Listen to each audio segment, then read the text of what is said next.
8 millions d'euros, c'est le prix du gardien le plus cher de Belgique et il est congolais. Dans cette vidéo, nous allons analyser en détail le mercato estival des Léopards de la RDC, des pépites convoitées par l'Ajax et Liverpool au cadre confirmé, ciblées par les plus grands clubs européens. Au cœur de toutes les attentions et des discussions les plus intenses, le poste de gardien de but, si crucial pour l'équilibre d'une équipe, s'annonce particulièrement brûlant cette saison. 1.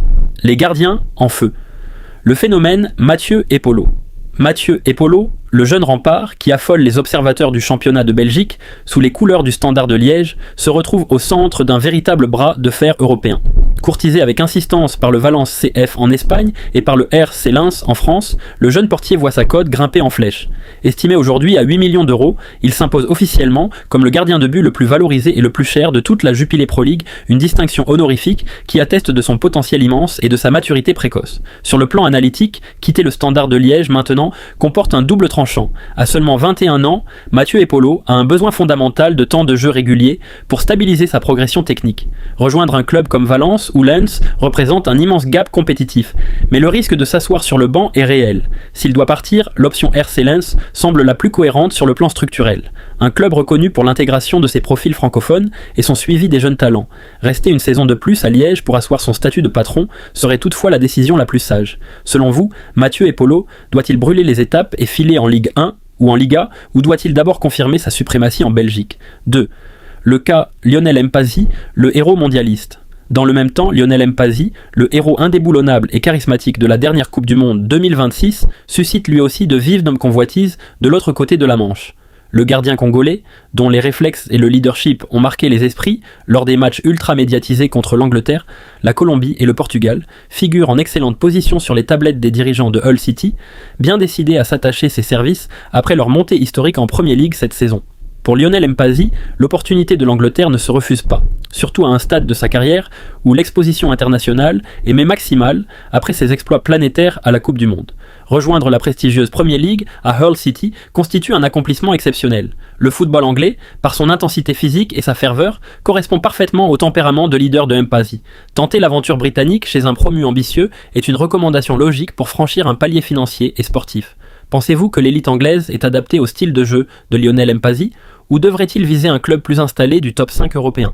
Petit débat du jour, Lionel Mpasi ou Vozinha, Cap-Vert, qui a réalisé l'exploit le plus impressionnant avec sa sélection ? Lionel Mpasi a été monumental à la Coupe du Monde 2026, portant la R des Congo dans les grands rendez-vous face aux plus grandes nations. De son côté, Vozinha est entré dans la légende des requins bleus avec des parades héroïques face aux plus grosses attaques mondiales. Donnez votre avis en commentaire. 2. Les récompenses de la Coupe du Monde, et justement, les exploits de cette Coupe du Monde continuent de faire vibrer le pays jusque dans le portefeuille des sponsors. Le supermarché Kinmarché a tenu sa parole et a officiellement remis une somme de 10 000 $ à Brian Chipenga, notre Vini congolais, pour son but mémorable contre l'Angleterre en faveur de la RDC. Et le compteur tourne encore, puisque la prime reste ouverte pour notre Kovo d'or national, Yohan Wissa, qui compte déjà 3 buts dans la compétition, ce qui représente une cagnotte de 30 000 $ qu'il attend sagement au pays. Une juste récompense pour nos vaillants léopards. 3. Le chantier de la défense. 1. Le cas Axel Tuanzebe. Le club anglais de Hull City ne compte d'ailleurs pas s'arrêter là dans sa quête de renfort d'origine congolaise, puisqu'il cherche également à blinder son secteur défensif pour son retour en Premier League en s'intéressant de très près à la situation d'Axel Tuanzebe. Le solide défenseur central, doté d'une solide expérience du haut niveau, plaît énormément pour son impact physique et sa lecture du jeu, même si la tâche s'annonce rude pour les Tigers, puisque plusieurs autres écuries de la prestigieuse Premier League restent à l'affût et suivent ce dossier de manière extrêmement attentive, prête à formuler une offre concrète à tout moment pour griller la politesse à leurs concurrents. Axel Tuanzebe se trouve à un carrefour important. Sa trajectoire a besoin de régularité et de responsabilité accrue au sein d'un collectif. Aller à Hull City lui garantirait une place centrale dans un projet de maintien en Premier League, mais l'appel d'autres écuries de l'élite reste difficile à ignorer. L'analyse tactique suggère qu'un projet stable avec du temps de jeu garanti serait idéal pour capitaliser sur son impact athlétique. Quitter son environnement actuel est nécessaire pour relancer une dynamique ascendante. D'après vous, Axel Tuanzebe doit-il privilégier le projet de Hull City fraîchement promu ou tenter le pari de signer chez un concurrent plus établi de Premier League ? 2. Le cas Willy Camboila, l'option Liga ? Toujours en défense, un autre dossier brûlant agite les gazettes espagnoles. D'après les derniers rapports, Willy Camboila pourrait être prêté cet été pour retrouver du temps de jeu après sa blessure. Le défenseur n'a disputé qu'un seul match depuis son retour et Villarreal CF serait totalement ouvert à un prêt en cas d'offre satisfaisante.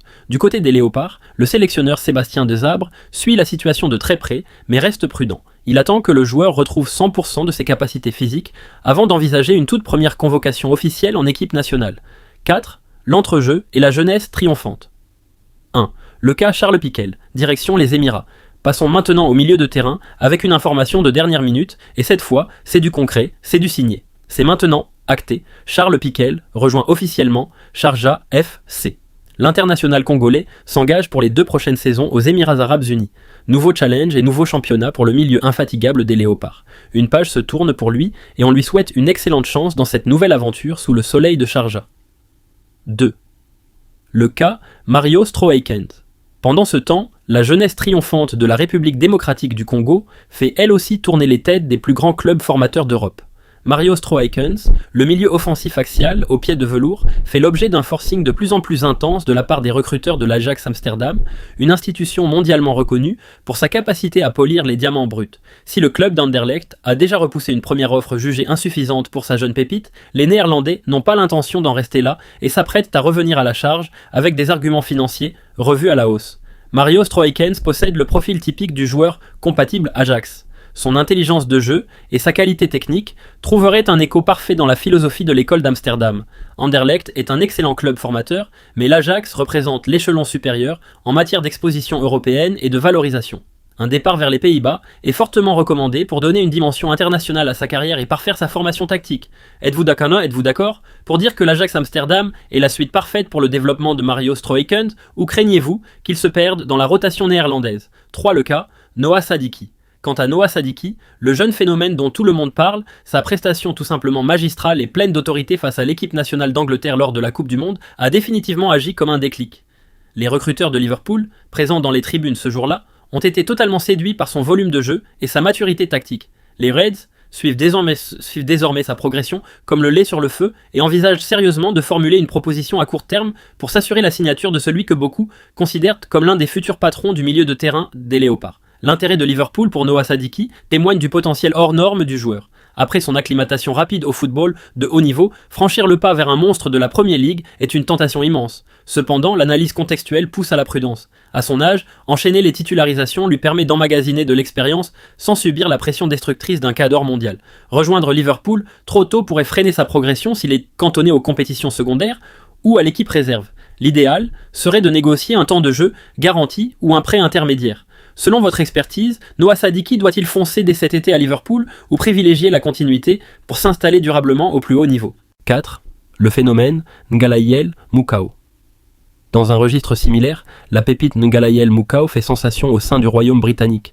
Ses performances régulières et son abattage physique au milieu de terrain ont déclenché une bataille acharnée entre plusieurs clubs anglais, au premier rang desquels figure Aston Villa, le club de Birmingham menant actuellement la danse pour tenter d'enrôler ce jeune talent brut avant que la concurrence européenne ne devienne trop féroce. L'intérêt d'Aston Villa pour Ngalayel Mukau est une suite logique pour ce milieu moderne, à fort impact physique. Le club de Birmingham, sous une direction ambitieuse, offre un cadre parfait pour les milieux de terrain à gros volume de jeu. Pour Mukau, quitter son club actuel pour la Premier League via un club du standing d'Aston Villa est une opportunité en or qui allie ambition sportive et développement sous les ordres de techniciens de premier plan. C'est un grand oui pour ce transfert. Pensez-vous que Ngalayel Mukau a la dimension athlétique nécessaire pour s'imposer immédiatement dans l'entrejeu d'Aston Villa? 5. Les cadres et les anciens. 1. Le Spiderman congolais, Aaron Wan-Bissaka. Pour les cadres plus expérimentés et les visages familiers de la sélection nationale, l'heure des grands choix de carrière et des décisions stratégiques a définitivement sonné. Le cas d'Aaron Wan-Bissaka précise à lui seul toutes les tensions et les ambitions de ce marché estival.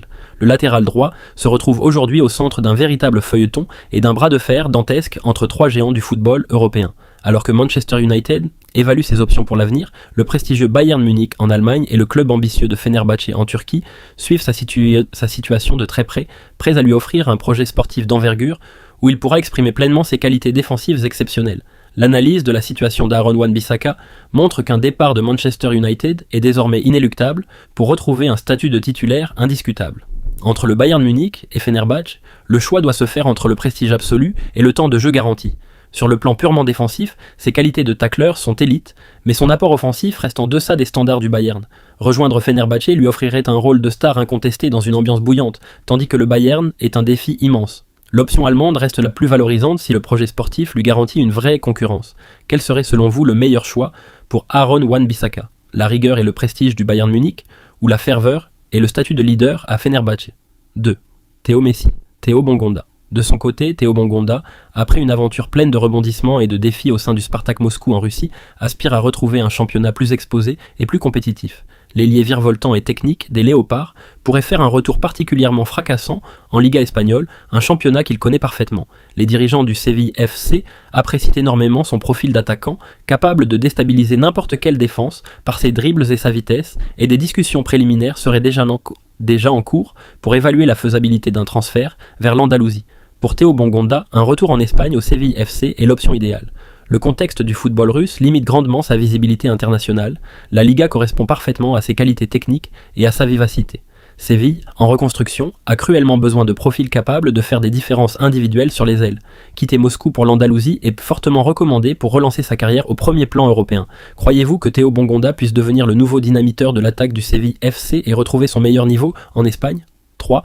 Le cas Nathanael Mboukou. Pendant ce temps, Nathanael Mboukou est officiellement de retour au sein de l'effectif d'Augsbourg en Bundesliga allemande. Après des périodes de prêt et des saisons contrastées, l'attaquant congolais revient avec la ferme intention de s'imposer, de bousculer la hiérarchie établie et de relancer définitivement sa carrière au plus haut niveau pour postuler de manière indiscutable à une place de titulaire chez les Léopards. L'analyse du profil de Nathanael Mboukou montre qu'un retour à Augsbourg doit être abordé comme une dernière chance de s'imposer dans un grand championnat.